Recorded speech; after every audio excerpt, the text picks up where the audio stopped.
దేశవ్యాప్తంగా ప్రస్తుతం పుష్ప 2 మాన్యా ఒక రేంజ్లో కొనసాగుతుంది. ఈ మాన్యా కొనసాగుతుండగానే global star Ram Charan game changer mania కూడా మొదలైపోయింది. జనవరి 10వ తారీఖున ప్రపంచవ్యాప్తంగా గ్రాండ్గా విడుదలవ్వబోతున్న గేమ్ చేంజర్ అడ్వాన్స్ బుకింగ్ నిన్న లండన్లో మొదలైంది. బుకింగ్స్ ప్రారంభించిన వెంటనే టికెట్స్ హాట్ కేక్స్ లాగా అమ్ముడుకుపోవడం మొదలైంది. 24 గంటలు కూడా గడవక ముందే ఆల్ టైమ్ రికార్డ్స్ని నమోదు చేసింది ఈ చిత్రం. అక్కడి ట్రేడ్ పండితులు అందించిన లెక్కల ప్రకారం ప్రస్తుతం దేవర చిత్రం నెంబర్ 1 స్థానంలో కొనసాగుతుంది. ఈ సినిమాకి మొదటి రోజు 20,000కు పైగా టికెట్స్ అమ్ముడుకుపోయాయి. ఈ రికార్డును పుష్ప 2 కూడా బ్రేక్ చేయలేకపోయింది.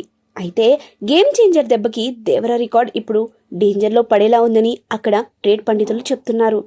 వాళ్ళు అందిస్తున్న సమాచారం ప్రకారం ఈ సినిమా అడ్వాన్స్ బుకింగ్ లండన్లో మొదలైన గంటలో 500 టికెట్లకు పైగా అమ్ముడుకుపోయాయని, ఆ తర్వాత 1000కి పైగా అమ్ముడుకుపోయాయని, 12 గంటలు పూర్తి అయ్యేలోపు ఈ చిత్రానికి 3,500కి పైగా టికెట్స్ అమ్ముడుకుపోయాయని, ట్రెండ్ చూస్తుంటే 24 గంటల్లో 6,000 టికెట్లు అమ్ముడుకుపోయే అవకాశాలున్నాయని అంటున్నారు.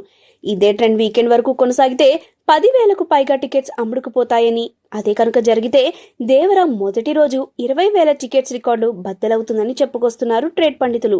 లండన్లోనే ఈ రేంజ్ ట్రెండ్ ఉందంటే ఇక నార్త్ అమెరికాలో ఏ రేంజ్ ట్రెండ్ ఉంటుందో అని ఇప్పటి నుంచే అంచనా వేస్తున్నారు.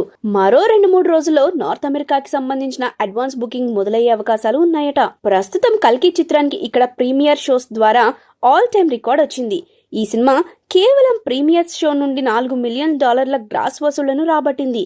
ఇక ఆ తర్వాతి స్థానంలో ఐకాన్ స్టార్ అల్లు అర్జున్ పుష్ప 2 నిలిచింది.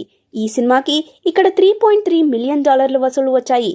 గేమ్ చేంజర్ చిత్రం ఈ 2 సినిమాలను అధిగమించి ఆల్ టైమ్ రికార్డును నెలకొల్పుతుందని రామ్ చరణ్ ఫ్యాన్స్ బలమైన నమ్మకంతో ఉన్నారు.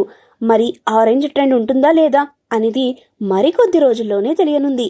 ఇకపోతే ఈ సినిమాకి సంబంధించిన థియేట్రికల్ ట్రైలర్ను 2వ వారంలో విడుదల చేసే అవకాశాలున్నాయి.